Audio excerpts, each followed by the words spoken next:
Palasyo desperado na para pabagsakin ng mga Duterte.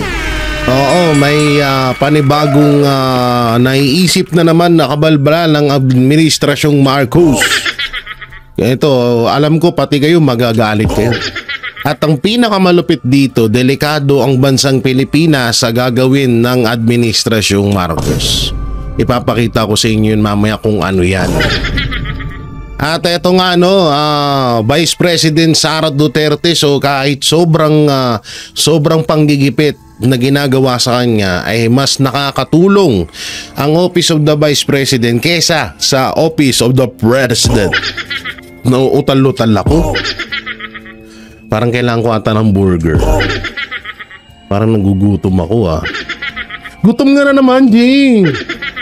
So ito nga mga banateros, pasensya na kayo, marami tayong hindi na ibalita sa inyo at marami akong hindi ako nakapag-vlog kasi nga medyo busy tayo sa mga nakaraang araw. Nagano lang ako, naghanap ng ka-date. Dahil gawa ng tayo ay matagal-tagal na rin tangle. Kaya naghanap tayo ng ka-date at ayun, wala naman tayong nahanap. Naghanap ng ka-date pero walang nahanap. So ito na nga may babago po ang lahat, talagang grabe po yung mga nangyayari ngayon sa mundo ng politics dito sa Pilipinas, patindi ng patindi. At parami ng parami ang kasinungalingan na ginagawa ng administrasyong Marcos. Katulad na lamang niya nung may isa ako, hindi ko na ipapanood sa inyo yung video pero kukwento ko na lang. May napanood akong isang video ni Marcos Jr. kung saan inuuto niya na naman po yung mga ating mga magsasaka. Oo, kung ano naman na mga pinagsasabi niya mapatungkol sa ating mga magsasaka at napakalayo yung kanyang sagot. So doon nga may etong isang magsasaka, sinupalpal si Marcos Jr. Talagang nagtanong kung paano nga ba ma-maintain ng administrasyong Marcos yung yung kanilang paandar na 20 kilos per kilo na 20 pesos per kilo na bigas.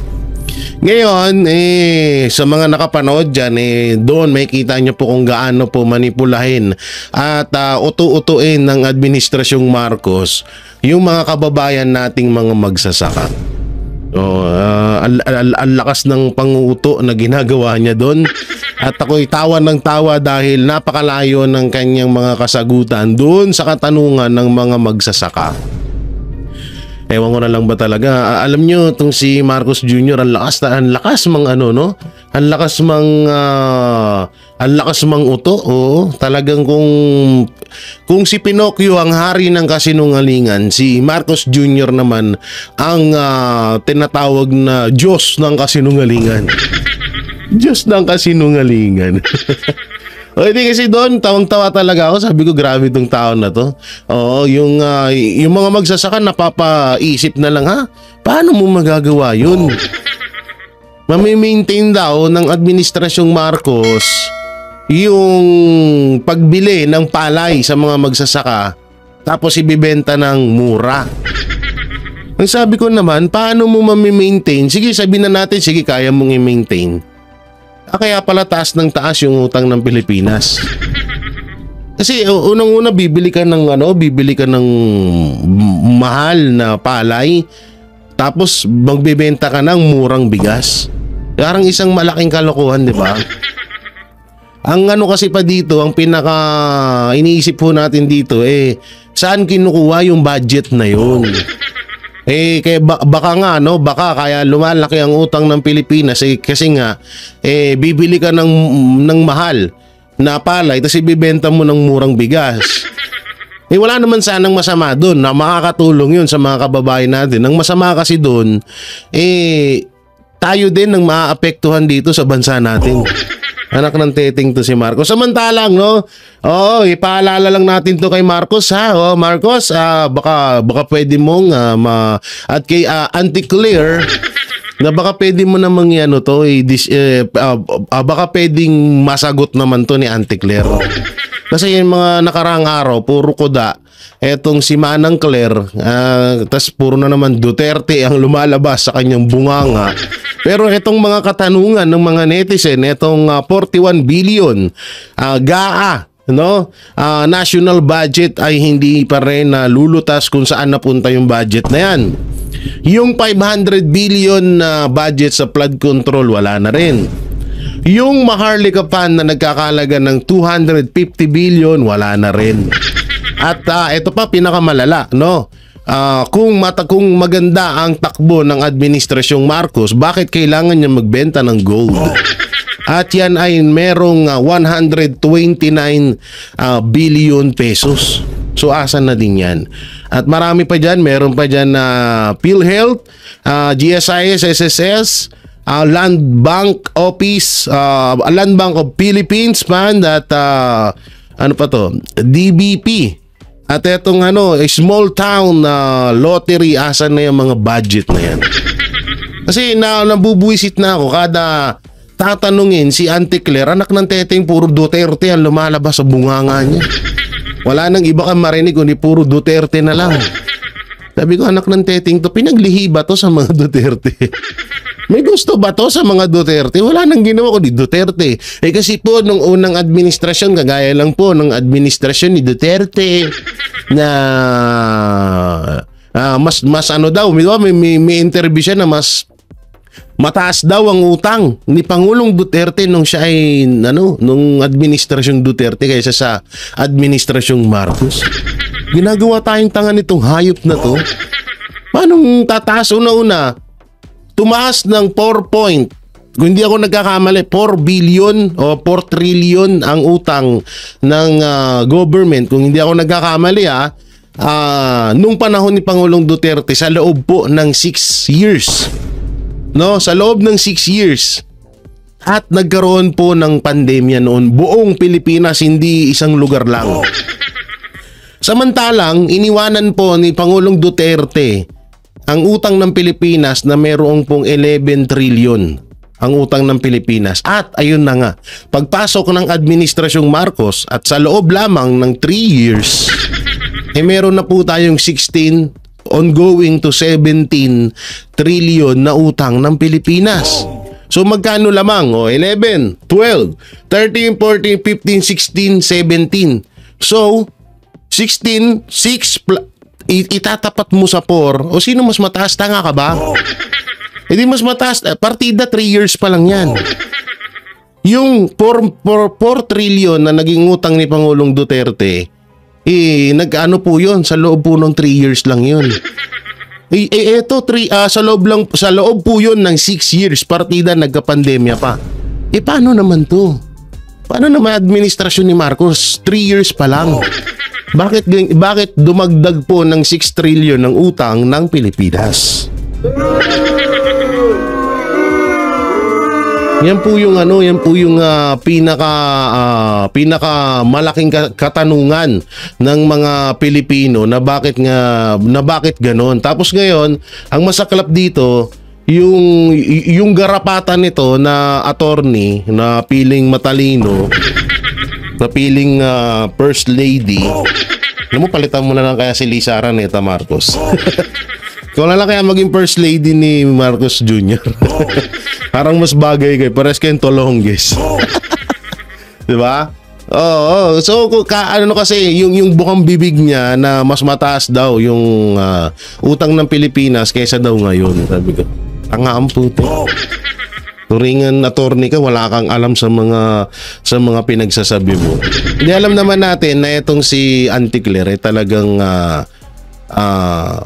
tawag dito, talagang iyan ang role niya, iyan ang trabaho niya talaga. Kaya kahit papano, kahit nasa katinuan naman yan, hindi pa rin natin hindi natin mano. So eto na nga yung sinasabi ko na delikado na gagawin ng administrasyong Marcos na naman.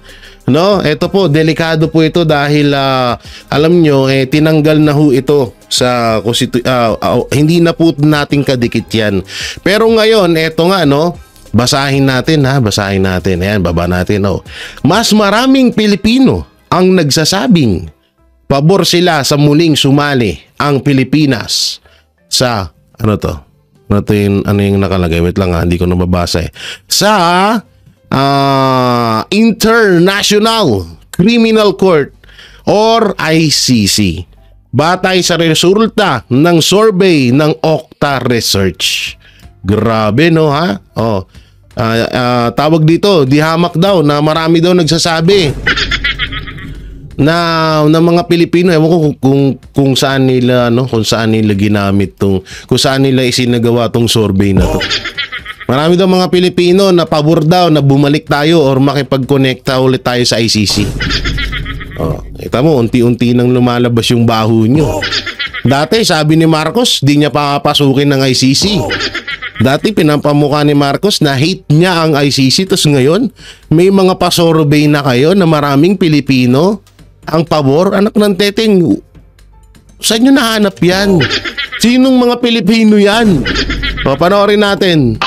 Mas maraming Pilipino ang nagsabing pabor sila na muling sumali ang Pilipinas sa International Criminal Court o ICC matapos itong pumalas noong 2019 batay sa resulta ng survey ng Okta Research.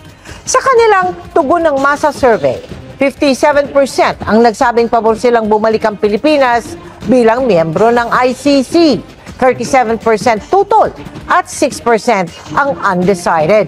Ang tanong dito kasi, unang-una, ano bang mapapala ng Pilipinas sa ICC?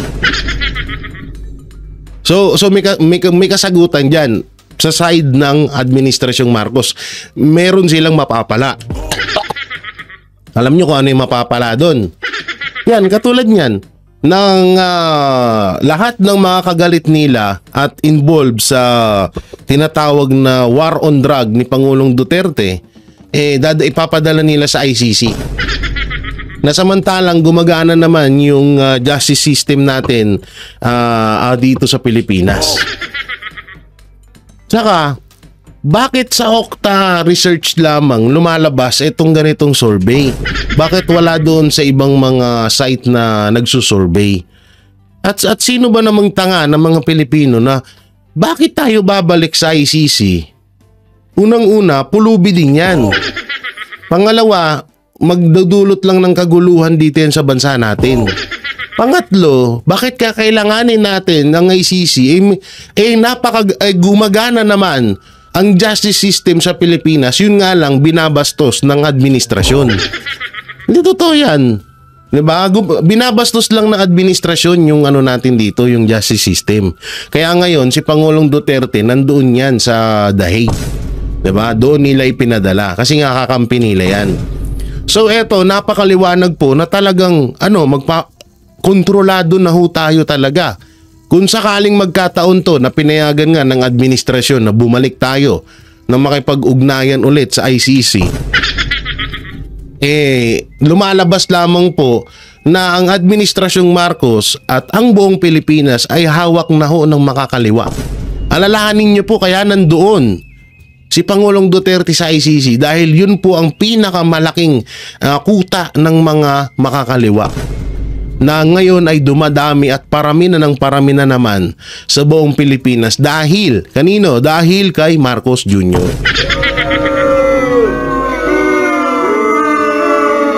Okta survey, tapos sa ibang mga survey wala naman.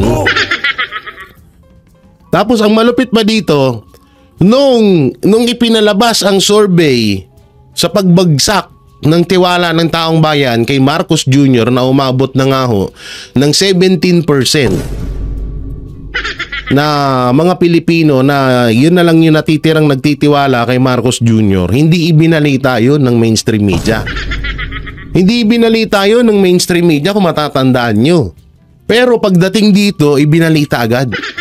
Sa totoo nga lang, naglabas pa na nga ng sarili nilang survey yung administrasyon. Yung Malacanang mapatungkol sa survey sa trusted kay Pangulong Marcos, di ba? Pero hindi binalita yun. Hindi ibinalita yung totoo na survey na 17% na lamang ang nagtitiwala kay Marcos Jr. Siguro yung 17% na yun, ayun yung mga nandyan sa Malacanang ngayon. Alam nyo, ito napakadelikado nito. Sa oras na bumalik tayo sa sa ICC na makipag-ugnayan tayo, asahan nyo na sobrang gulo ng Pilipinas. Asahan nyo na makakapasok na naman ulit sila. So tutusin, nakapasok na nga talaga eh. Inuunti-unti na nga tayo dito. Sinimulan na nga kay kay Pangulong Duterte. Dapat nga gagawin pa yan kay Pastor. Pero hindi nila nagawa. Kasi nga may mga mali silang nagawa doon kaya hindi nila naipadala si Pastor sa hindi nila na sa ICC. Kahit naman sino tanungin mo, katulad na lang niyan sa mga bata dyan, sa mga millennials na hindi nakaabot. Kahit ako hindi ko naabutan yun. Sadyang nakinig at nagbasa lang ako, nag-aral lang ako. Biro nyo, isipin nyo maigi. Si Joma Sison, ang daming pinatay na sundalo at kapulisan dito sa Pilipinas. Na kinukuha natin yan noon. Si Joma Sison, sa mga hindi nakakilala kay Joma Sison, si Joma Sison po ang pinaka-leader at pinakatanyag na NPA dito sa, hindi pala tanyag, pinakakilala. Tama ba? Tanyag, isa lang ba yun? Hindi ko alam eh. Pinakakilalang NPA dito sa larangan sa larangan ng NPA dito sa Pilipinas. Ngayon, doon siya inimbestigahan sa ICC. Totoo nandito na nakakulong kaso pinakawalan ni Cory Aquino. Doon siya nilitis. Ngayon, kinukuha yan, pilit na ipinapabalik ng Pilipinas na dito litisin si Joma Sison dahil dito naman siya nakagawa ng krimen sa bansa natin. Pero hindi ibinibigay ng ICC. Bakit? Bakit hindi ibinibigay? Dahil yung ICC na yan ay yan ng pinakamalaking koneksyon ng mga NPA sa ibang bansa. Kaya nga diyan ipinadala ni Marcos Jr. si Pangulong Duterte dahil alam ni Marcos Jr. na yung ICC na yan ay lintik ang galit kay Pangulong Duterte. So bakit nga ba nagagalit ang ICC? Bakit napakalaki ng galit ng ICC kay Pangulong Duterte? Kasi nga si Pangulong Duterte, si Pastor Apollo Sikibuloy, yung dalawang tao na yan, sila ang mga pumuksa sa mga makakaliwa dito sa Pilipinas. Sila yung umubos, sila yung kinatakutan ng mga makakaliwa. At hanggang sa nawala na nga yan. Kaso, biglang may dumating na demonyo. Demonyo Kaso, biglang may dumating na demonyo at naging presidente pa ng Pilipinas. At ginawa niya pang nilagyan niya pa ng posisyon ng mga makakaliwa sa ating gobyerno na walang iba kundi ang tatlong idiota. Idiota. Walang iba kundi si Franz Castro, Raul Manuel at Brosas na unang-una si Franz Castro ay isang convicted child abuser. Pero malaya dahil bata siya ni Marcos. Diba? So, dumadami ang mga makakaliwa diyan sa gobyerno. Diyan sa ating gobyerno, 'di ba? So bakit? Kasi nga dahil yan kay Marcos Jr. At ito na naman, may panibago silang hakbang para lubos talaga tayong masakop na ng mga makakaliwa. Ito nga yung muling pagbalik ng Pilipinas sa ICC.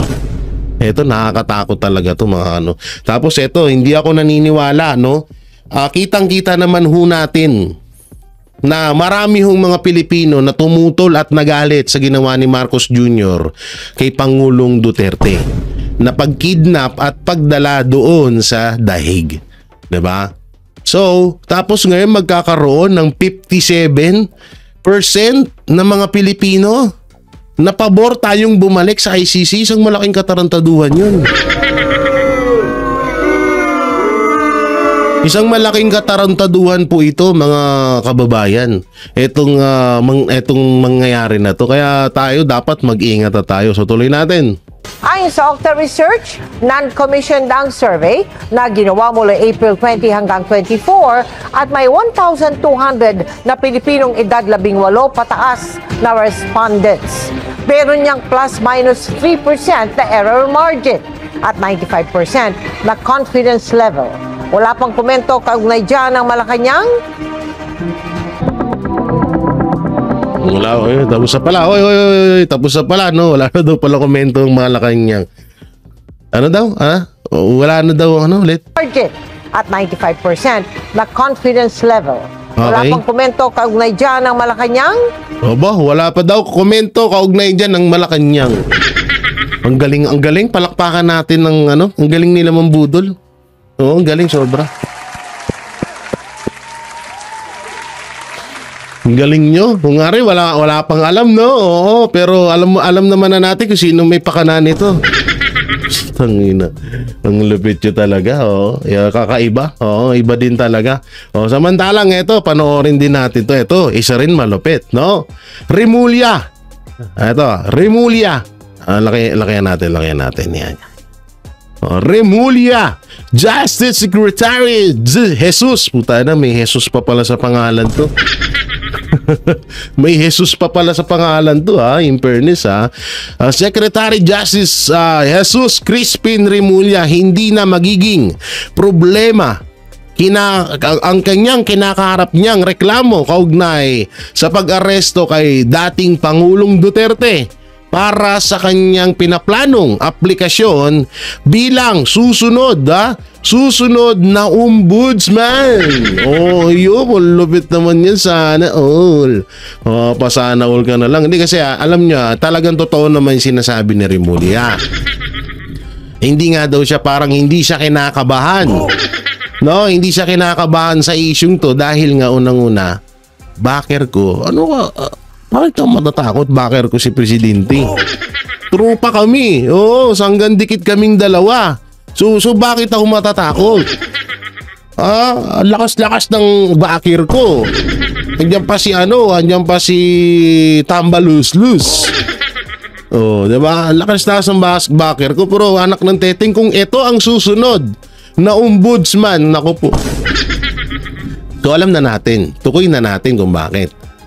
Kung si Torre ipinromote bilang PNP chief dahil nagustuhan ni Marcos Jr. yung ginawa niya sa KOJC, yung ginawa niya kay Pangulong Duterte, ngayon may isa pa. Natuwa si Marcos Jr. sa ginawa ni Jesus. Ba't ba yun yung pangalan mo? Ni Boying Remulla, kaya gusto siya, or parang gusto niyang iluklok etong si Remulla bilang ombudsman. Justice Secretary ka na nga lang, hindi mo pa magawa yung trabaho mo. Tapos ngayon mag-ombudsman ka. Ang lupit, no? Basta kapag kapag ikaw ay sadyang tawag dito, pag ikaw ay kumapit lamang kay Marcos Jr., makukuha mo ang iyong mga pangarap. Makukuha mo ang iyong pangarap, kumapit tuko ka lang kay Marcos Jr. Tingnan mo si Torre, di ba? Naging poste. Kumapit tuko at sumunod lang kay Pangulong Marcos Jr. Ano nangyari? PNP chief na. Ang dami niyang nilaktawan na mas deserve na maging PNP chief, pero dahil nga malakas ang kapit ni Torre, kaya naging PNP chief siya. Ganon kalupit. Kaya ito, panoorin natin. Naniniwala si Justice Secretary Jesus Crispin Remulla na hindi magiging problema ang kinakaharap ng reklamo kaugnay sa pag-aresto kay dating Pangulong Rodrigo Duterte para sa kanyang pinaplanong aplikasyon bilang susunod na ombudsman. Nakatutok si Jonathan Andal. I think that I have a lot to offer there. Yan ang sagot ni Justice Secretary Boying Remulla nang tanungin sa kanyang planong mag-apply bilang bagong ombudsman. Ipinaalam na raw niya ito kay Pangulong Bongbong Marcos. I told a mutual contact that I was very interested. Ano po sagot ni Wala naman, walang sinasabi. I'm submitting my application by Friday, before Friday. Hanggang July 27 na lang ang termino ng kasalukuyang ombudsman na si Samuel Martires. Ang mga gustong pumalit sa kanya may hanggang Biyernes o July 4 para magpasa ng aplikasyon sa JBC o Judicial and Bar Council na siyang sasala at magrerekomenda sa Pangulo ng mga pangalang pagpipilian nitong i-appoint bilang ombudsman. Pero si Remulla, meron pang kinakaharap na reklamo sa ombudsman na isinampa ng Senador Amy Marcos tungkol sa legalidad ng pag-aresto at pagdala kay Pangulong Rodrigo Duterte sa ICC o International Criminal Court. Okay lang yun. The JBC can always evaluate that properly. Pero hindi naman po yun conflict na. I don't think so. Ang termino ng ombudsman saktong 7 taon, walang reappointment. Ibig sabihin, kung si Remulla ang piliin ni Pangulong Marcos, tatawid ang kanyang termino hanggang sa susunod na presidente. Makapangyarihan ng ombudsman, kaya nitong magsuspende at magpatalsik ng mga opisyal ng gobyerno gaya ng dismissal noon kay dating Banban Mayor Alice Go. Pwede itong magsagawa ng investigasyon, may reklamo man o wala, lalo na sa mga kaso ng pandarambong, korupsyon, pag-abuso sa kapangyarihan at paglabag sa tungkulin. Kabilang dyan ang mga impeachable official na maaaring imbestigahan sa kasong serious misconduct para sa pagsasampa ng impeachment complaint. Independent body rin ang ombudsman. Wala ito sa ilalim ng kapangyarihan ng presidente o ehekutibo, kongreso at kahit pa ng hudikatura. Hindi rin ito kailangan sumalang sa confirmation ng makapangyarihang commission on appointment kahit pa ina-appoint ng presidente ang pwestong ito. Ano naman kaya ang plano ni Remulla sakaling maging ombudsman? I have my work cut out for me. I have to talk to the JBC about it first. Oh, wow! Galing-galing! Ang pil na pil no? Pero tumataba na ulit si Remulla, Puta na, dami na naman didemonyohin nito. No? Grabe. Talagang in fairness din kay kay Marcos Jr., pinapahalagahan niya yung mga garapata niya. Yung kanyang mga pulgas, yung kanyang mga kuto, no? Talagang pinapahalagahan niya dahil dahil ay tapat sa kanya itong mga ito. May dugo pa kaya si Marcos? Ang dami ng sumisip-sip kay Marcos ngayon eh. May dugo pa ba yun? Grabe, no? Sumiti. Ang application bilang ombudsman, paktay tayo dito. No. Hindi kasi ganito yan eh. Ganito kasi yan eh. Kwento ko lang, ito, baka ganito yung nangyari. Baka humirit si Remulla na, si Tory, bago-bago lang. Pin-remote mo na agad bilang PNP chief. Ako, DOJ pa rin. DOJ ba? DILG? DOJ pala, DOJ secretary pa rin. Alam mo, President, kung gagawin mo kong ombudsman, makupo ako. Mas madami tayong mas malakas ang ating puwersa pag ako naging ombudsman, pres. Kaya dapat ilagay mo na ako dyan. Kasi ito ang pagiging ombudsman po ay presidente po ang pagkakalam ko presidente po ang nagluluklok diyan. Ito, ulitin natin. Presidente o ehekutibo, kongreso at kahit pa ng hudikatura, hindi rin ito kailangan sumalang sa confirmation ng makapangyarihang commission on appointment kahit pa ina-appoint ng presidente ang pwestong ito. Ano naman kaya? Ina-appoint ng presidente ang pwestong ito. Diba? So grabe, no? Talagang pag dumikit ka lang, dikit ka lang. Oo, sundin mo lang lahat ang utos ko. Pangarap mo maging si Superman, ako bahala sa iyo. Ganon ang kapangyarihan ng isang Marcos Jr. Pero walang kapangyarihan na kumuha ng eroplano para sunduin at iuwi ng Pilipinas yung mga kababayan nating OFW na naiipit sa gera ngayon. At wala siyang kakayanan na pigilan na guluhin ng mga pulis yung nananahimik na relihiyon. Wala siyang kapangyarihan doon. Wala din siyang kapangyarihan na iatras or pigilan ang pagdakip kay Pangulong Duterte para dalhin sa Netherlands. Wala rin siyang kapangyarihan. Pero ang kapangyarihan niya ay iluklok sa mga matataas na pwesto etong kanyang mga garapata at para tuloy-tuloy ang kanilang pagiging hari-harian sa buong Pilipinas. Lalong magyayabang nito si Remulla. lalong tataas ang tingin nito sa sarili niya kasi bro mo, buta na ombudsman ka. Taka na ombudsman na ako, hindi na ako DOJ. Taka na galangin niyo ako, ha? Oo, mas malakas kami ngayon. Dahil yung isang garapata na kulay putik, PNP chief na. Ako naman na medyo kulay putik din ay mag-ombudsman na. Ganon kalupit, no? Tanga, lupit mo. Ang plano ni Remulla sakaling maging ombudsman. I have my work cut out for me. I have to talk to the JBC about it first. Wow, I think galing. the JBC is in the best position Pil-pil. to appreciate whatever I have to offer for as ombudsman. Ay, Tiwala galing, raw galing. si Remulla na iiwan niya ang DOJ na organisado. Anya, Wow. sakaling siya ang mapiling ombudsman, meron na siyang mga pangalang irerekomenda sa Pangulo bilang kapalit niya sa DOJ. Oh, yan, syempre, oo. So, sino ba yung mga pwede? Pwedeng ang pagiging DOJ, ibalik si Abalos. Diba? Pwedeng si Larry Gadon. Bobo yun eh. Tanga yung hayop na yun eh. Hindi na pwede sa DOJ. Bagay, kahit ikaw kasi, sa panahon kasi ngayon, hindi na usapan yung matalino ka ba, bobo ka ba, hindi na usapan po yun mga kaibigan. Ang importante ho ngayon ay sumunod ka lang ng sumunod sa mga ipinag-uutos ng Pangulo. Talagang mapupuntahan mo ang iyong minimithi. Eh, eto, matagal ng katod na, si Torre. Pangarap ni Torre na maging PNP chief. So, natupad na. Dahil lang sa pagsunod niya kay Pangulong Bongbong Marcos. Ay ngayon, si Remulla. Diba? Si Remulla po ay sumunod ng sumunod kay Marcos Jr. Ongoing to ombudsman na. Eh malamang baka yung kapatid niya ilagay niya sa DOJ. Malamang ha, ilang kutob ko, tas ibabalik sa DILG si Abalos. No, kasi magaling umacting si Abalos eh. Amang ngiwi din ng pangay. So ganun mangyayari yan. Para sa GMA Integrated Oh, yan tanginan, lupit, no?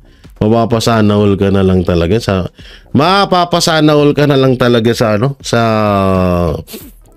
tawag dito, mapapasanahol ka na lang talaga.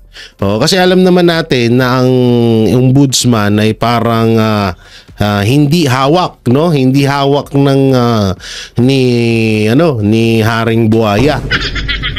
Hindi nila hawak ang ombudsman. So, syempre, kailangan maglagay sila doon sa ombudsman ng talagang partido nila para idiin si Vice President Sara Duterte katulad lang nito. Hindi raw maaaring ibasura ng impeachment court ang reklamo laban kay Vice President Sara Duterte sa pamamagitan ng simple majority vote ng mga senator judge. Ayon po yan kay Senator-elect Panfilo Lacson.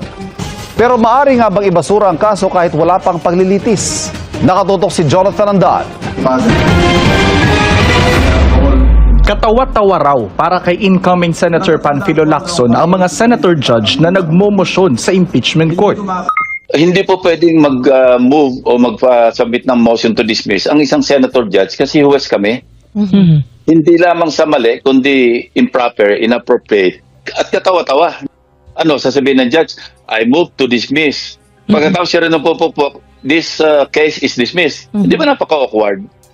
Reaksyon niya ni Lacson sa sinabi ni Senate President Chis Escudero na kung may senator judge na magmomosyon para i-dismiss ang impeachment complaint kay Vice President Sara Duterte, kahit wala pang trial, pwede na itong desisyonan sa simpleng majority vote lang. Ginawa na yan ni Senator Bato de la Rosa.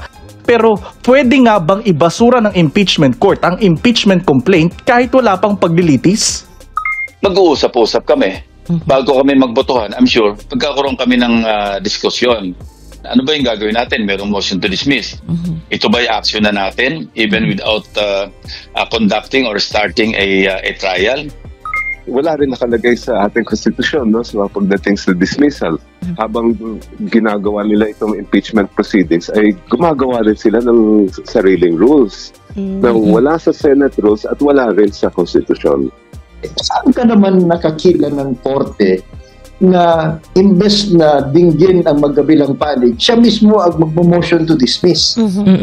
So it is possible, but it is not proper at hindi karapat-dapat. Para kay Lacson, sundin na lang ang sinasabi ng konstitusyon. Maglitis at humatol.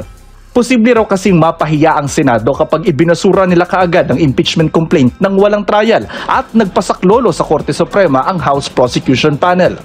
So yun lang pala yung pinakadahilan, baka posibleng mapahiya sila. Paano naman mapapahiya? Kasi unang-una, yung impeachment na nga yan, kailangan ibasura ng Senado kasi nga hindi naman dumaan yan sa tamang proseso. Doon pa lang, maling-mali na yung ginawa ng Congress. Diba? Labag na ho sa batas. Kasi batas nga, na kapag naglagay ka ng impeachment complaint, dapat mong itakbo agad yun. Hindi mo na kailangan Ang tanong, tatlong yung nilaktawan nila, doon sila kumuha sa pang-apat. At ayun yung ginamit nila para ma-impeach or para maisumite itong impeachment kay Vice President Sara Duterte. So hindi dapat ikahiya or wag dapat mangamba ang Senado na baka mapahiya sila pag walang trial. Sa tutusin nga lang sagabal lang sa inyo yan eh. Yung impeachment na yan ni Vice President Sara Duterte, hindi naman deserve ng isang Vice President Sara Duterte na ma-impeach dahil doon lang sa mga ibinibidang sa kanya. Lalo na sa confidential pan. Kung doon lang naman tayo talagang pupuntirya sa confidential pan, di ito ang linaw-linaw nito, ayan talagang ito talaga ka-impeach. Tignan nyo yung numero na yan. Meron pa yan meron pang kung confidential fund lang ang usapan. Ito laki-laki ng confidential fund na to 4.4 kung hindi ako nagkakamali, billion ang confidential fund ng Office of the President. Tapos tignan niyo yung mga pera na yan 241 billion, 500 billion, 250 billion, 129, 62, 14.370 billion. Asan na yan? Yan ang dapat mai-impeach, hindi si Sara Duterte. Yun dapat, doon dapat kayo tumutok. Liwanag niyo Ay, naku talaga, mga saan yan? Mabalik tayo doon. Ano mong pangalan nun? Ayan, At the very least, we take the risk of being overturned by the Supreme Court. Nakakahiya yun. Kahapon, sinabi ng tagapagsalita ng House Prosecution Team na posible silang dumulog sa Korte Suprema kapag ibinasura ng Senate Impeachment Court ang kanilang impeachment complaint. Ang Supreme Court, as much as possible, ina-avoid yung mga political questions yan. Pangalawa, inaabot ng siyam-siyam ang Supreme Court. Kumbaga, tapos na yung issue, saka lang sila magdedesisyon. Batay sa 11-step impeachment process na inilabas ng Senado, tapos na ang kalahati ng proseso. Dahil nakapagpasa na ng mga sagot sa impeachment court ang defense at prosecution team. Ang susunod na hakbang, ang pagharap mismo ng bises sa impeachment court. Para sa GMA Integrated News, Jonathan Andal, nakatutok. Ay naku, ewan ko sa inyo. Mga Yudi Punggol, kung usapang impeachment lang talaga, dito pa lang, panalong-panalo na si Marcos. Diyan pa lang talagang halatado na talagang deserve niyang ma-impeach. Yan Teneng bangag. Ay, sorry. Voltes 5 pala yun, hindi pala bangag ang lyrics na. Ngayon tatanungin natin sila.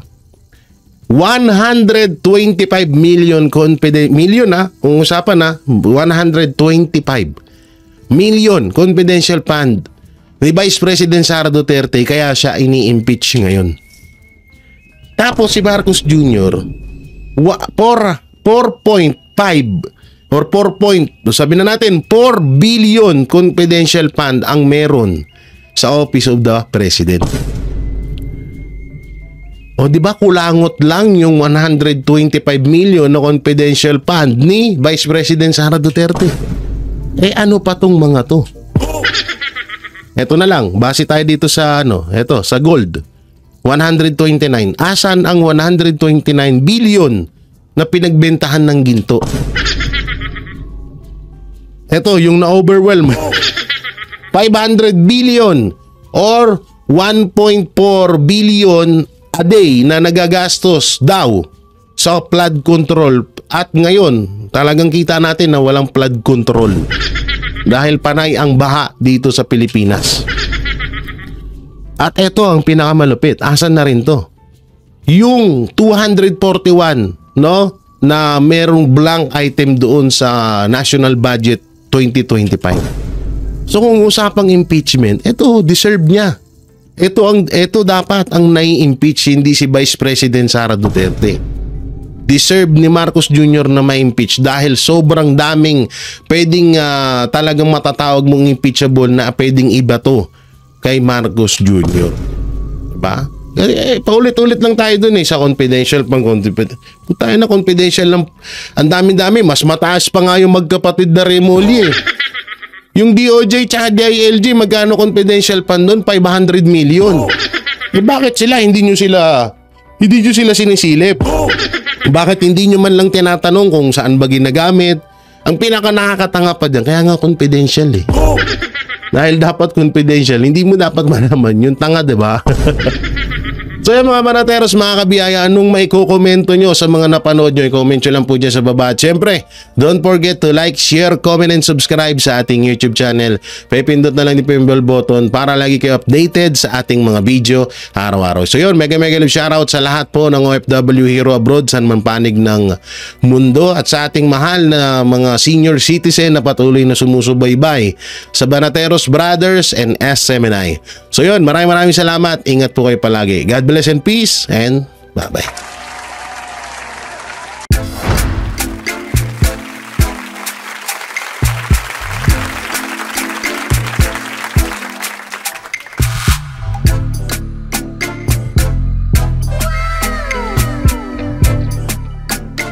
The next performance will start momentarily.